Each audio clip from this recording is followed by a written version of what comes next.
them who diligently seek him.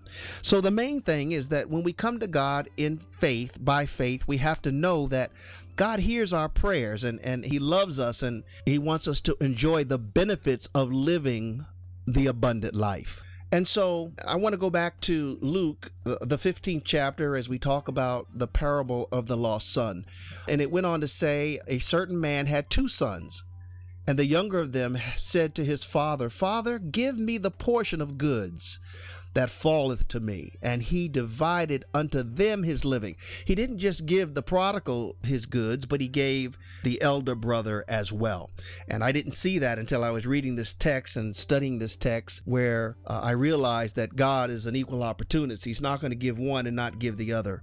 And not many days after, the younger brother gathered all together and took his journey into a far country. And there he wasted his substance with riotous living. And see, what happens is when we get out from under the auspices of the Father's care and the Father's house, we're now no longer covered by the Father. And so this is where a lot of men really miss out on the benefits of the kingdom of God. See, the kingdom of God runs by principles. There's principles and there's mandates that we have to adhere to and follow if we're to enjoy the benefits of living a kingdom life. Now, you don't have to embrace the kingdom, but it's going to make life a lot harder for you, a little more difficult for you. I often teach in my stewardship class, how would you like to make a trip from the East Coast to the West Coast? Do you want to take that trip in a Volkswagen Bug? Or would you rather be in a stretch limousine in the back seat where you have access to a nice cold drink, the air conditioner is running, and you're enjoying the journey? Well, that's a pretty simple answer. Certainly you'd want to take it in the limousine. And so the reason for living the kingdom life is because you get the benefits of living for God and the benefits that come along with holding your hand in the master's hand and allowing him to lead you and lead you in such a way that you lead your family into life abundantly. And so we have to, as men, lead by example. It's key. It's very important that we learn to, as fathers and as husbands, lead our families into right living, or the right way of doing things, because there is a right and a wrong for everything that can be done. There's a right way to love. There's a wrong way to love. There's a right way to give. There's a wrong way to give. There's a right way to care for another person, and then there can be a wrong way to care for a person.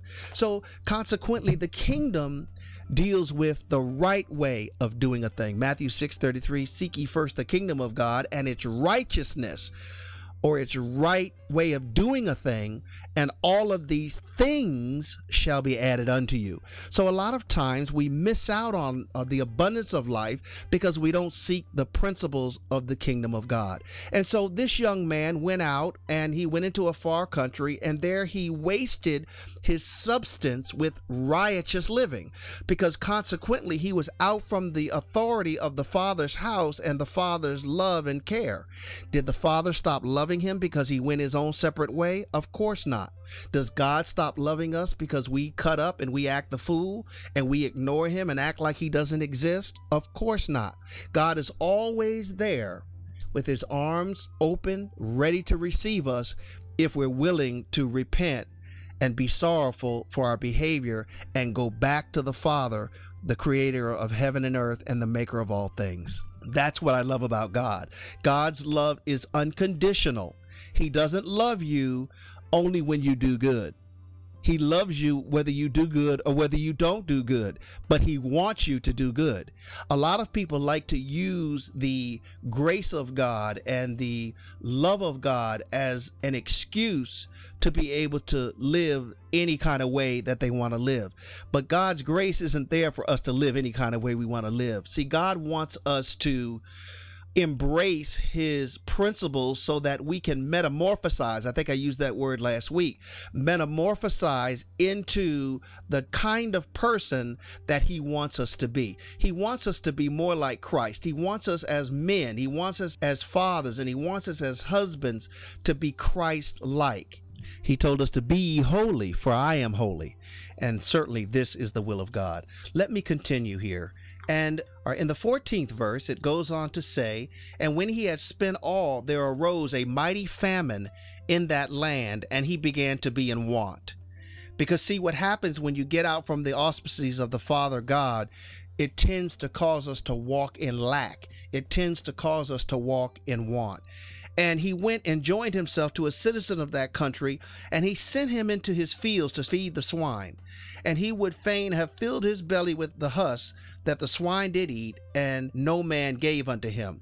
And it goes on to say, and when he came to himself, see, that's one thing about life. Life has a way of teaching us. Life has a way of bringing about a paradigm shift that causes us to see ourselves the way we really are. To see the good, the bad, and the ugly. So you can't be so busy seeing the bad about yourself till you don't see the good about yourself. You can't be so busy putting yourself down until you don't look and sometimes pat yourself on the back. You can't be so busy being negative about yourself and others around you until you can't look and see the good in yourself and other people. And when he came to himself, he said, how many hired servants of my father's have bread enough and to spare, and I perish with hunger? See, the thing that I love about God is a God of abundance. He has more to spare than you can even begin to imagine. Only when you embrace the principles of the kingdom of God, then the abundance can begin to flow in your life. And that's really what he wants. He wants you to have more than just me, my, and I. You're 2, 4, and no more. He wants you to have enough to be able to bless and be a blessing to even someone else.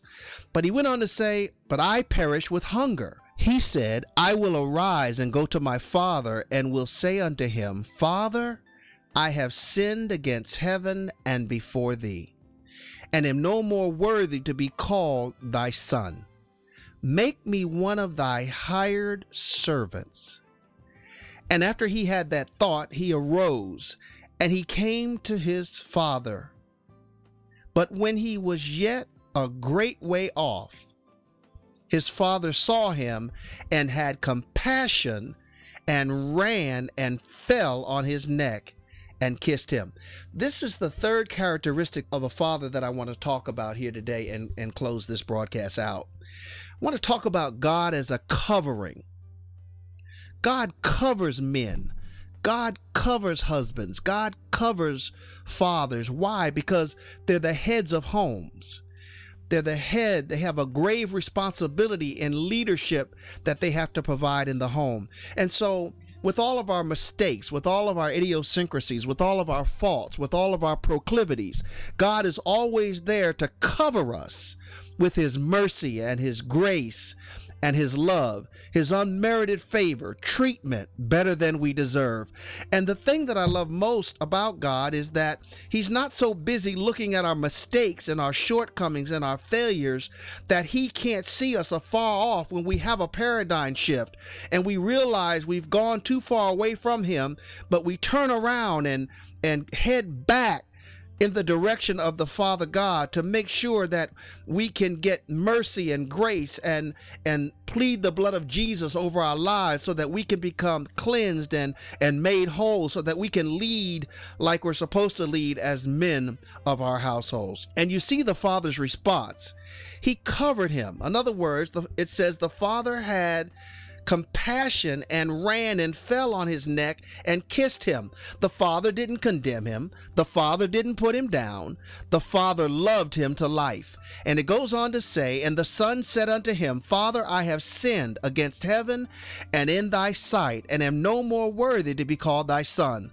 But the Father said to his servants, bring forth the best robe and put it on him, and put a ring on his hand and shoes on his feet. Do you see that? In other words, the young man hadn't even got cleaned up yet. But see, the Father's love is so broad and so wide, you can't get around it. It's so high, somebody said, you can't get over it. And it's so low, you can't get under it. See, the Father, in spite of the boy's condition, loved him so much until he said, bring forth the best robe, put it on him, and put a ring on his hand and shoes on his feet. In other words, he was restoring his son back to the position, back to the posture of sonship that the boy left when he went out on his own and lived in righteous living. That's the kind of God we serve. And then he went on to say, bring hither the fatted calf and kill it and let us eat and be merry. For thy son who was dead and is alive again. He was lost and is found.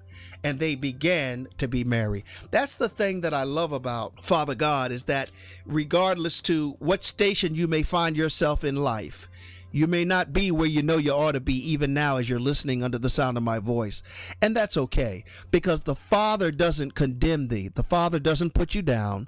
The Father doesn't negate you or write you off. God standing there ready to love you to life, ready to restore you back unto the sonship that you once perhaps knew, or if you never knew a sonship with Jesus the Christ, he's ready to restore you even now, because God is a lover, and God wants to cause us as men to learn how to become lovers just as he is a lover, to help us to learn how to love unconditionally, love our wives and love our children and be heads of home and lead our homes in a sterling and a magnificent and a powerful and positive way.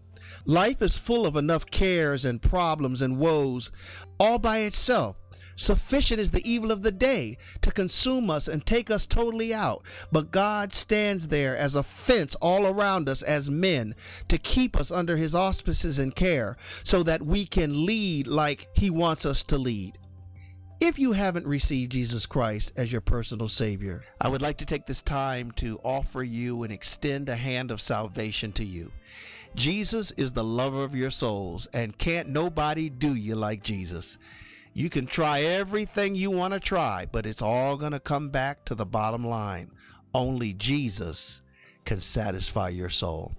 You hear me today. You're listening to me as I speak even now. Why don't you ask Jesus Christ to become the head of your life and to become the Lord of your life? And why don't you invite him in? Aren't you tired of trying to do things your own way? Aren't you tired of hitting and missing? Aren't you tired of missing the mark?